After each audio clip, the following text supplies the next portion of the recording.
إن الحمد لله نحمده ونستعينه ونستغفره ونؤمن به ونتوكل عليه ونعوذ بالله من شرور أنفسنا ومن سيئات أعمالنا من يهده الله فلا مضل له ومن يضلله فلا هادي له أشهد أن لا إله إلا الله وحده لا شريك له وأشهد أن محمدا عبده ورسوله اللهم صل على محمد وعلى آل محمد كما صليت على إبراهيم وعلى آل إبراهيم إنك حميد مجيد أما بعد فأعوذ بالله من الشيطان الرجيم يا أيها الذين آمنوا اتقوا الله وقولوا قولا سديدا يصلح لكم أعمالكم ويغفر لكم ذنوبكم ومن يطع الله ورسوله فقد فاز فوزا عظيما.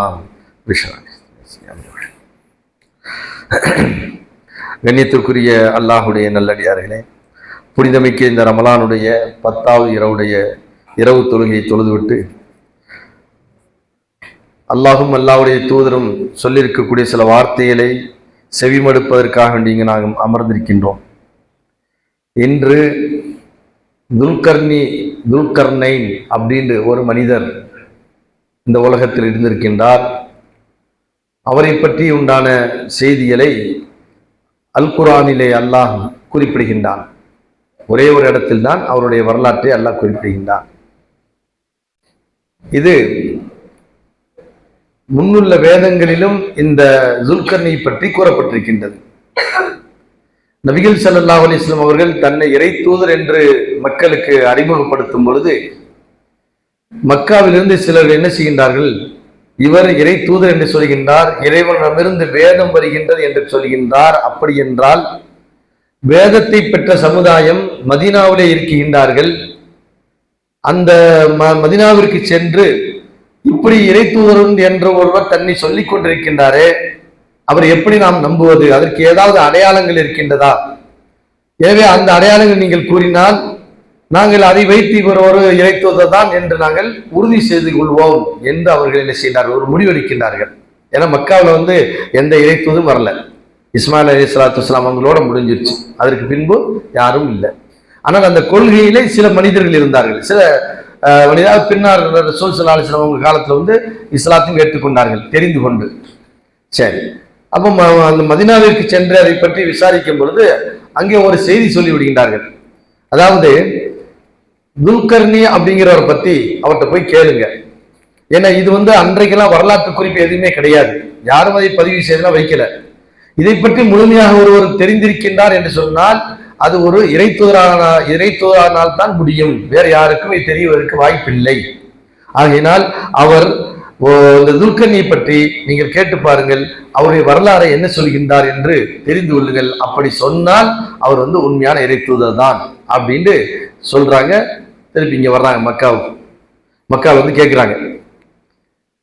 இந்த கவுஃபாசியை பத்தி 3 கேள்வி வரும். அதுல கவுஃபாசியை பத்தி கேட்பாங்க, உயிரை பற்றியும் கேட்பாங்க, துல்கர்னை பற்றி கேட்பாங்க. கவுஃபாசியை பத்தி கொஞ்சம் விளக்கமா சொல்லுவாரு. உயிரை பற்றி கேட்டால் எனக்கு எதுவுமே தெரியாதுன்னு அவர் சொல்லணும். எனக்கு தெரியும் சொன்னாலே அவர் இறைத்தூதர் கிடையாது. உயிரை பற்றி நீங்கள் கேளுங்கள், அந்த உயிர் என்னவென்று கேட்கும்போது அவர் சொல்லணும், எனக்கு உயிரை பற்றி ஒன்றுமே தெரியாது என்று அவர் பதில் சொல்ல வேண்டும். துல்கர்னை பற்றி கேளுங்கள், துல்கர்னை பற்றி உண்டான சில வரலாற்று குறிப்புகளை உங்களுக்கு சொல்லுவார். ஆக இந்த 3 விஷயத்திலே அவர் தெளிவாக இருக்கின்றார் என்று சொன்னால் அவர் யாரு? இறைத்தூதர் தான். இது வேற யாருக்குமே தெரியறதுக்கு வாய்ப்பில்லை அப்படின்னு சொல்லி அனுப்பிச்சிடுறாங்க. அதே மாதிரி கேட்கிறாங்க மக்காவில். அப்படி கேட்கும் பொழுது சரியாக அந்த மக்களுக்கு, அந்த மக்கா முஷ்ரிக்குகளுக்கு பதில் சொல்கின்றார்கள். கவுஃபாசிகள் என்பவர்கள் இப்படி இருந்தார்கள், தங்களுடைய ஈமானை பாதுகாத்துக் கொள்வதற்காக வேண்டி ஒரு குகையிலே ஒதுங்கினார்கள் அப்படிங்கிற அந்த வரலாற்று குறித்து ஒரு நீண்ட வரலாறு, அதை எல்லாம் விவரமாக சொல்லுகின்றார்கள். சரி, அடுத்து துல்கர்னை பற்றி நீங்கள் என்ன கூறுகின்றீர்கள் அப்படின்னு கேட்கும்போது அந்த வசனத்தை இறக்கி அந்த மக்கள் கேட்கிறாங்க, துல்கர்னை பற்றி நீங்கள் இப்படி சொல்லுங்கள் அப்படின்னு நினைச்சு அந்த வரலாறை சொல்கின்றார். உயிரை பற்றி கேட்கும் பொழுதும் அல்லாஹ் வசனத்தை இறக்கி எஸ் அலூனுக்கு அணி ரூஹி குலிர் ரூஹ் மின் அம்ரி ரப்பி வமா ஊதீதும் மின் ஷைஇன் வமா ஊதீதும் மினல் இல்மி இல்லா கலீலா. உயிரை பற்றி உன் இடத்துல கேட்பார்கள், நீ சொல்லிடு இது அல்லாஹ்வுக்கு தான் தெரியும், எனக்கு அதிகமான ஞானங்கள் கொடுக்கப்படவில்லை, எனக்கு கம்மியான ஞானம் தான் கொடுக்கப்பட்டிருக்கின்றது என்று நீ சொல்லி விடுன்றாங்க. அப்ப அதே மாதிரி சொல்லிட்டு இந்த துல்கர்னியை பற்றி உண்டான வசனங்களை எல்லாம் 3மே இந்த குர்ஆன்ல அல்லாஹ் பதிவு செய்கின்றான். இந்த வசனத்திலே அதாவது 18வது அத்தியாயத்துடைய 83ல இருந்து 93 வரைக்கும் அந்த துல்கர்னியை பற்றி உண்டான செய்திகளை 98 வரைக்கும் அல்லாஹ் குறிப்பிடுகின்றான். இந்த துல்கர்னி அப்படிங்கிறவருடைய வரலாற்று குறிப்பிலே சிலர்கள் சொல்வார்கள், இவர் அலெக்சாண்டர் தான். ஏன்னா துல்கர்னி எப்படிப்பட்டவர்னா, இந்த உலகம் பூராவும் தன்னுடைய அதிகாரத்திற்கு வைத்திருந்தார். உலகத்தையே கிழக்கு மேற்கு அனைத்து பகுதிகளையும் தன்னுடைய அதிகாரத்திற்கு கீழ் வைத்திருந்தார். உலகத்திற்கு அனைத்து நாடுகளையும் அவர் வெற்றி கொண்டார். எந்த நாட்டுக்கு போனாலும் சரி அவரை கண்டவங்க வந்துடும். அந்த அளவுக்கு ஒரு பெரிய படைபலம் மிக்கவராக வாழ்ந்தார். அவருக்கு நாம் வழங்கினோம் என்றெல்லாம் அல்லாத இந்த வசனங்களை சொல்லி வைக்கின்றார் என்று துல்கர்னை பற்றி சில வரலாற்று குறிப்புகளில் எழுதி வைக்கின்றார்கள். அவர் அலெக்சாண்டர் தான் என்று. ஆனால் ஏண்டா அலெக்சாண்டர் அதே மாதிரி ஆட்சி செஞ்சார். ஆனால் துல்கர்னி என்பவர் வேறு, அலெக்சாண்டர் என்பவர் வேறு. காரணம் அவர் இறை நம்பிக்கை இல்லாதவர் அலெக்சாண்டர். ஆனால் துல்கர்னி என்பவர் இறை நம்பிக்கை உள்ளவர், ஈமான் உள்ளவர். ஆகினால் அந்த மனிதர் வேறு, இவர் வேறு. அதே போல இன்னும் சில அரசர்களை பற்றி எல்லாம் குறிப்பிடுகிறார்கள். அவர் தான் துல்கர்னி என்று. அவர்களெல்லாம் யாருமே கிடையாது. துல்கர்னி என்பவர் ஒரு தனிப்பட்ட ஒரு மனிதர். அதே போன்று சில வரலாற்று குறிப்புகளிலே அது சரியான ஆதாரங்கள் இல்லை. சில வரலாற்று குறிப்பில் எழுதப்படுகின்றது, இப்ராஹிம் அலைஹிஸ்ஸலாத்துடைய காலத்தில் தான் அவர் வாழ்ந்தார். இப்ராஹிம் அலைஹிஸ்ஸலாத்துடைய காலத்தில் வாழும் பொழுது காபாவுல தவாப் செய்யும் பொழுது இப்ராஹிமுடன் சேர்ந்து அவர் தவாப் செய்தார் என்றும் என்ன செய்திருக்கிறார், வரலாற்றை எழுதி வைத்திருக்கிறார். இதற்கெல்லாம் ஆதாரங்கள் கிடையாது. ஆக இப்படிப்பட்ட ஒரு மனிதர் இந்த உலகத்தில் வாழ்ந்திருக்கின்றார். அவரை பற்றி அல்லாஹ் குர்ஆனிலே சொல்லும் பொழுது வயஸ்அலூனக அன் ذில்கர்னைன், ذில்கர்னைன் என்ற மனிதரை பற்றி நபியே உன்னிடத்தில் அவர் கேட்பார்கள். ذில்கர்னைன் அப்படின்னு சொன்னா என்ன அர்த்தம்டா, 2 கொம்பு உடையவர் அர்த்தம். கர்ணுண்டா கொம்பு, 2 கொம்பு உடையவர். 2 கொம்புண்டா கிழக்கு திசையும் மேற்கு திசையும் ஆண்டவர். 2 பகுதியையும் ஒட்டுமொத்த உலகத்தையும் அவர் ஆண்டிருப்பதனால் அதுக்கு பேர் எப்படி வச்சிருக்காங்க, துல்கர்னின்னு வச்சிருக்கிறாங்க. சில ஒரு குறிப்புகள் இதான், மற்றபடி இதுக்கு ஆதாரங்கள் கிடையாது. குல் நபியை நீங்க சொல்லுங்க, சாத்ரு அலைக்கும் வினுவதிக்கிறார். அவரை பற்றிய சில செய்திகளை உங்களுக்கு நான் சொல்லுகின்றேன். அவர் எப்படி இருந்தார் என்றால், இன்னா மக்கன்னா லகு ஃபில் அர்லி வ ஆதீனாஹும் மின் குல்லி ஷைஇன் சபபா. அந்த மனிதருக்கு இந்த உலகத்திற்கின்ற அனைத்தையும் நாம் வசப்படுத்தி கொடுத்திருந்தோம். எல்லாம் கட்டுப்பட்டுச்சு. இந்த உலகத்திற்கின்ற அனைத்து நாடுகளும் அவருடைய கண்ட்ரோலுக்கு வந்துருச்சு. மக்கன்னா லகு மீ வாத்தினாவும் இங்குலி ஷையின் சபபா. அதற்குண்டான எல்லா ஆயுத பலங்களையும் அவருக்கு நாம் வழங்கியிருந்தோம். ராணுவ பலம் மிக்க ஒரு மனிதராக நாம் இந்த உலகத்தில் அவர் ஆக்கியிருந்தோம். அவர் பாத்பா சபா ஹத்தா இதா பலக மகரிப ஷம்சி வஜத தகுருபா ஃபி ஐனி ஹமியத்தி வஜத இந்தஹா கௌமா. அவர் சூரியனுடைய மறையும் இடம் வரைக்கும் அவர் சென்றார். சூரியன் உதயமாகுவதிலிருந்து மறையும் இடம் வரைக்கும் அவர் சென்றார். அப்ப என்னன்னு சொன்னா, ஒட்டுமொத்த உலகத்திற்கும் அவர் சென்று தன்னுடைய ஆதிக்கத்தை, தன்னுடைய அதிகாரத்தை, ஆட்சியை நிலைநாட்டினார். அப்படி ஒரு பவரை அவருக்கு நாம் வழங்கி இருந்தோம். ஒட்டுமொத்த உலகத்தையுமே ஆட்சி செய்யக்கூடிய ஒரு பவர் உள்ளவர் என்று சொன்னால் அவர் எப்படி இருந்திருக்கணும்? சாதாரண உலக வரலாற்று நம்ம பார்க்கும்போது பெரிய அரக்கர்களாக இருந்திருக்கணும், ஒரு பெரிய கொடுங்கோலர்களாக இருந்திருக்கணும். அவங்கதான் வரலாற்று அப்படியே எழுதி வச்சிருக்காங்க. ஒரு பெரிய ஹிட்லரை சொல்றாங்க, எல்லா ஜெர்மன் நாட்டுல இருந்து என்ன செய்ய எல்லாத்தையும் அடிச்சு பிரிட்டிஷ்காரங்க எல்லாத்தையும் காலி பண்ண அவனுக்கு பேர் என்ன, கெட்ட பேர் தான், எல்லாத்தையும் கொலை செய்தாங்க. இவர் அப்படிப்பட்டவர் இல்லை. ஒட்டுமொத்த உலகத்தையும் தன்னுடைய கண்ட்ரோல்ல கொண்டு வந்தார். ஆனால் எந்த கொலைவெறி தாக்குதலை, மனிதர்களை சாகடித்து கொலை செஞ்சு நாட்டை பிடிக்கல. அவருடைய ராணுவ பலம் வந்த உடனே அந்த நாட்டு மக்கள் அப்படியே என்ன செய்வாங்க, அவருக்கு அடிபணிஞ்சிருவாங்க. உங்களுடைய அதிகாரத்துக்கு நாங்க இருந்துடுறோம். அந்த மன்னர், குறுநிலை மன்னர் சொல்றோம்ல, அந்த மாதிரி மன்னர்கள் எல்லாம் அவருக்கு என்ன செஞ்சாங்க, அடிபணிஞ்சு இருந்துட்டாங்க. அப்படி ஒரு சிறந்த ஒரு மனிதர். அப்ப இந்த உலகத்துடைய சூரியன் உதயமானதிலிருந்து சூரியன் மறையும் வரைக்கும் உள்ள அனைத்து பகுதிகளுக்கும் அவர் செல்கின்றார். சென்று வகால கால அம்மா மல் வலம ஃபஸௌஃப நுஅذிபு ثم يرد الى ربه فيعذب عذابا نكرا. அவர் அந்த மக்களுக்கு சொன்ன செய்தி என்னவென்றால், இந்த உலகத்துல வாழும் பொழுது நீதியுடனும் நேர்மையுடன் வாழுங்கள், யாரும் அடிமைப்படுத்தாதீர்கள், யாரையும் கொடுமைப்படுத்தாதீர்கள். ஏன்னா அன்றைக்குள்ள அரசர்கள் அப்படித்தான் வாழ்ந்திருக்கின்றார்கள், கொடுமைப்படுத்துவாங்க. அரசர்னாவே என்னது, நீங்க பாக்குறீங்க, இன்னைக்கு பெரும் பெரும் கட்டடங்கள்லாம் கட்டி வச்சிருக்காங்க. எப்படி கட்டினாங்க, எல்லாம் கொத்தடிமைகளா இருந்து கட்டினவங்க தான். இந்த மாதிரி மன்னர்கள் தான் அன்றைய காலத்தில் இருந்தார்கள். ஃபிரௌன் இன்னைக்கு போய் எகிப்துல பாக்குறோம், பிரமிடுகளை கட்டி பிரம்மாண்டமான கட்டடங்களை கட்டி வச்சிருக்கிறேன். யாரு கட்டின, அவனை போய் கட்டின இல்ல, அவனுடைய சமுதாயம் கட்டிச்சா? ஃபிரௌனுடைய சமுதாயம் கட்டல. யாரு கட்டினது? இந்த யூதனுடைய. இவர்கள் ஏன்னா இவர்கள் அடிமையா இருந்தவர்கள். ஃபிரௌன்ட்ட இந்த யூதர்கள் எப்படி இருந்தாங்க? அடிமையா இருந்தவர்கள். அந்த அடிமைகளை தான் விடுதலை செய்ய வாங்குவதற்காக மூசா அலைஹிஸ்ஸலாம் போனாங்க. அப்படி ஒரு ஆட்சியாளர்கள் தான் அன்றைய காலத்தில் இருந்திருக்கின்றார்கள். அதற்கு ஆதாரங்களாகத்தான் பெரும் பெரும் கட்டடங்களாக இன்று வரைக்கும் இருக்கின்றது. அப்ப அந்த மாதிரி கொடுமைப்படுத்தி கொண்டிருக்கும் பொழுதுதான் இவர் என்ன செய்கின்றார்? சென்று அந்த மன்னர்களிடத்திலையும் அந்த மக்களிடத்திலும் சொல்கின்றார், யாரை நீங்கள் வேதனை செய்யாதீர்கள். அப்படி நீங்கள் வேதனை செய்தால் இறைவனுடைய தண்டனைக்கு ஆளாவீர்கள். எனவே மக்களை சுதந்திரமாக வாழ விடுங்கள். மக்களை என்ன செய்யுங்க? சுதந்திரமாக வாழ விடுங்கள்.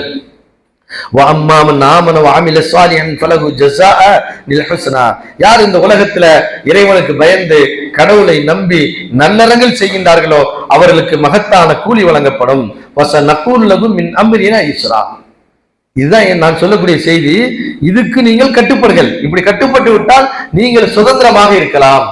அப்ப அன்றைய காலத்து மக்கள் என்ன செய்வாங்க? எதிர்த்து தெரிவிப்பாங்களா? இவருக்கு மன்னர்கள் தான் கொடுமைப்படுத்திக்கிட்டு இருக்கிறானுங்க. ஆனா இவர் என்ன செய்யறாரு? இந்த மாதிரி சொல்றாரு, உங்களெல்லாம் நீங்க எல்லாம் சுதந்திரமா இருக்கலாம், சுயமாக சம்பாதிக்கலாம். நீங்கள் சம்பாதிக்கக்கூடிய பொருள்கள் எல்லாம் உங்களுக்கே சொந்தமானது, யாருக்கும் கப்புங்க வெட்ட வேண்டிய அவசியம் இல்லை. அப்படி அந்த இதை அப்படி சொன்னதை அல்லாஹ் என்ன செய்யறான்? பதிவு நீண்டான். அடுத்து இப்படியே ஒவ்வொரு பகுதியாக சென்று ஹத்தாயிதா பலகமத்திலே ஷம்சி, சூரியன் உதயமாக கிழக்கு வரைக்கும் போயிட்டார். மேற்கிலிருந்து கிழக்கு வரைக்கும் போய் ஒட்டுமொத்த உலகத்தையும் அவர் கைப்பற்றி கொண்டார். சரி, அவர் கைப்பற்றதுக்கு பின்னாடி ஒரு சம்பவம் நடக்கின்றது. அந்த சம்பவத்துக்கு அல்லாஹ் இதை பதிவு நீண்டான். அதாவது ஒரு பகுதிக்கு அவர் வருகின்றார், கிழக்கு திசை, ஆமா மேற்கு திசைக்கு வருகின்றார். அப்படி வரும் பொழுது ஒவ்வொரு பகுதியிலையும் ஒவ்வொரு மொழியில் பேசுவாங்க இல்ல, எல்லா மொழியும் இவருக்கு தெரியாது. ஆனால் ஆட்சி இவருடைய கண்ட்ரோல் கீழே வந்துருச்சு. அப்ப அந்த ஒரு பகுதிக்கு போன உடனே அந்த பகுதி மக்கள் எல்லாம் சொல்லிடுறாங்க, உங்களுக்கு நாங்க கட்டுப்படுறோம், உங்களுக்கு நாங்க எந்த எதிர்ப்பும் தெரிவிக்க மாட்டோம், உங்களுடைய ஆட்சியை நாங்க முழுமையா ஏற்றுக்கொள்கின்றோம். அது மட்டுமல்ல, எங்களுக்கு நீங்க ஒரு உதவி ஒண்ணு செய்யணும். என்னன்னா, யாதில் கர்னைன் இன்ன யஜூஜ மஅஜூஜ முஃப்ஸிதுன ஃபில் அர்லி ஃபஹல் நஜஅல் லக ஹர்ஜன் அலா அன் தஜஅல பைனனா வ பைனஹும் சத்தா.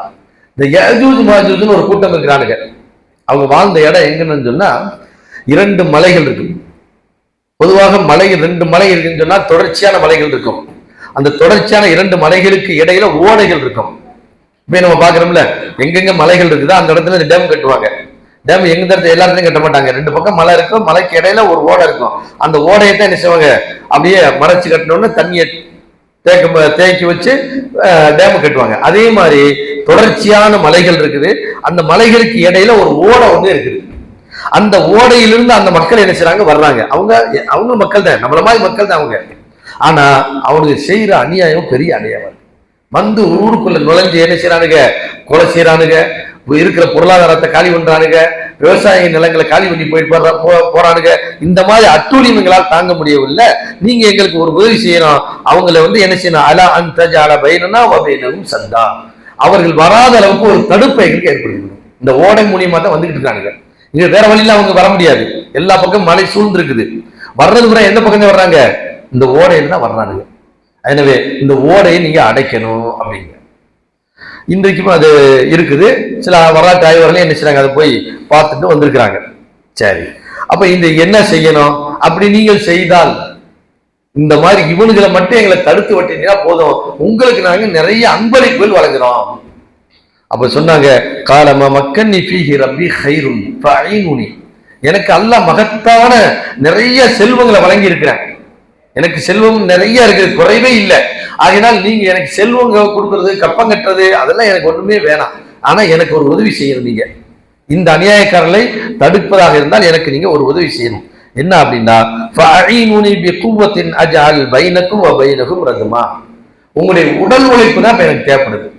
என்ன செய்யணும் அப்படின்னு சொன்னால், ஆத்தூனி சுபரல் ஹதீத், இரும்பு பாலங்களை கொண்டு வாங்க, இரும்புகளை கொண்டு வாங்க. இரும்புகளை கொண்டு வந்து அந்த ஓடையை போட்டு கம்ப்ளீட்டா அடைச்சிருவோம். கம்ப்ளீட்டா இரும்பை போட்டு என்ன செஞ்சு அடைச்சிட வேண்டியது, உயரமா ஆயிரும். ஏன்னா அப்ப அந்த மனிதர்களால் அந்த மலையிலிருந்து ஏறி மேல வர முடியாது அப்படிங்கிற நமக்கு இதுல இருந்து விளங்குது. அதான் யாஜூஜ் மாஜூஜ் கூட்டம். அவங்க என்ன செய்யலாம்? எங்காவது பாதைகள் இருந்தாத்தே வர முடியுமே தவிர மேலே ஏறி உயரமா ஏறி மேல இருந்து கீழே வர உண்டான இது சக்தி அவங்களுக்கு கிடையாது.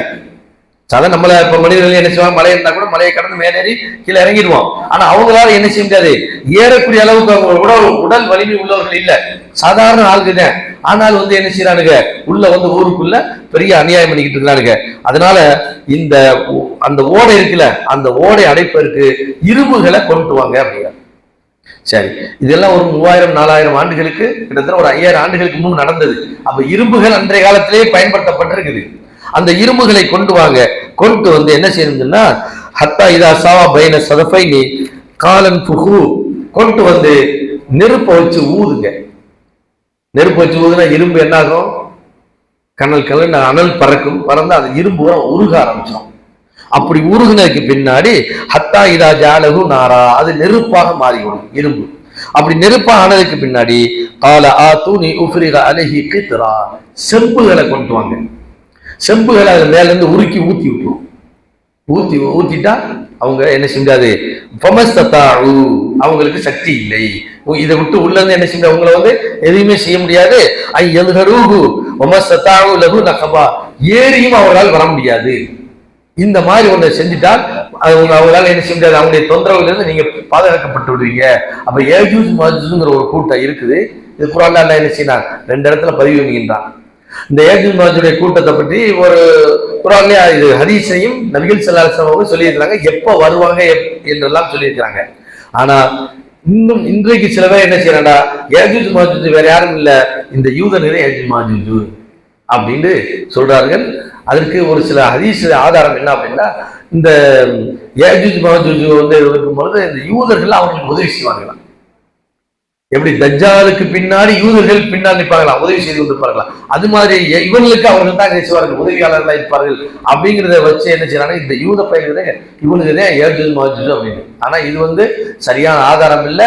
இது கியாமத்துடைய அடையாளங்கள்ல நபிகள் ஸல்லல்லாஹு அலைஹி வஸல்லம் 10 அடையாளங்கள் சொல்லியிருக்கிறாங்க.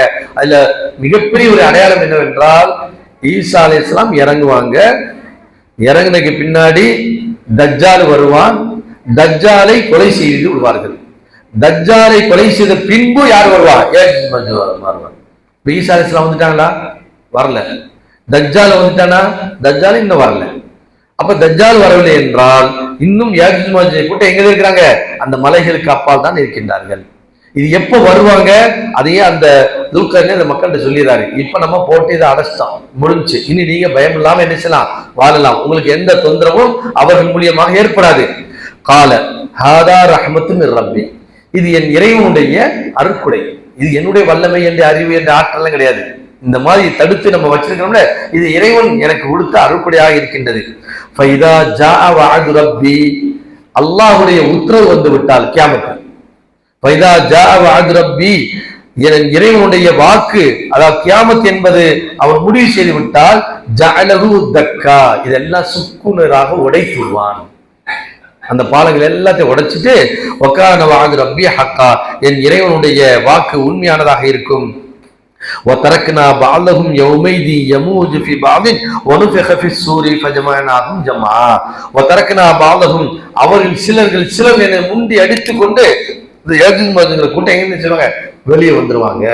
வெளியே திருப்பி அவங்களுடைய அட்டகாசங்களை செய்வார்கள் அப்படிங்கிற செய்தியை இந்த குர்ஆன் இந்த வசனத்தில், அதாவது 1883 இருந்து 99 வரைக்கும் அல்லாஹ் இந்த சம்பவத்தை என்ன சொல்லி வருகின்றான். ஆக இப்படி ஒரு துல்கர்னி என்ற ஒரு மனிதர், இதிலிருந்து நமக்கு கிடைக்கின்ற பாடம் என்னவென்றால், சாதாரணமாக ஒரு பதவி ஒரு ஆட்சி வந்த உடனே அந்த மனிதர்களுடைய ஆட்டம் பாட்டம் அவங்க எப்படியெல்லாம் இது பண்றாங்க, அதுக்கு முன்ன மன்னர்கள் எப்படியெல்லாம் வாழ்ந்திருக்கிறாங்க, அதுக்கெல்லாம் மாற்றமாக ஒரு பெரிய மன்னர் இந்த உலகத்திலே வாழ்ந்திருக்கின்றார். அந்த மன்னர் எப்படி வாழ்ந்திருக்கிறார் சொன்னால், இறையச்சத்தோடு வாழ்ந்திருக்கின்றார். மக்களை கொடுமைப்படுத்தாமல் மக்களை சுதந்திரமாக வாழ வைத்திருக்கின்றார். அப்படிப்பட்ட ஒரு சிறந்த மாமனிதர் என்று அல்லாஹ் குர்ஆனில் என்ன செய்கிறான், அவரை பற்றி பதிவு பண்ணுகின்றான். குர்ஆனில் கூறப்படக்கூடிய சிறந்த மனிதர்கள் இவரும் ஒரு மனிதராக என்ன செய்கிறார் இருக்கின்றார் என்பதை நாம் விளங்கிக் கொள்வோம். சுப்ஹானக அல்லாஹும்ம வ பிஹம்திக அஷ்ஹது அன் லா இலாஹா இல்லா அன்த அஸ்தக்ஃபிருக வ அத்தூபு இலைக்.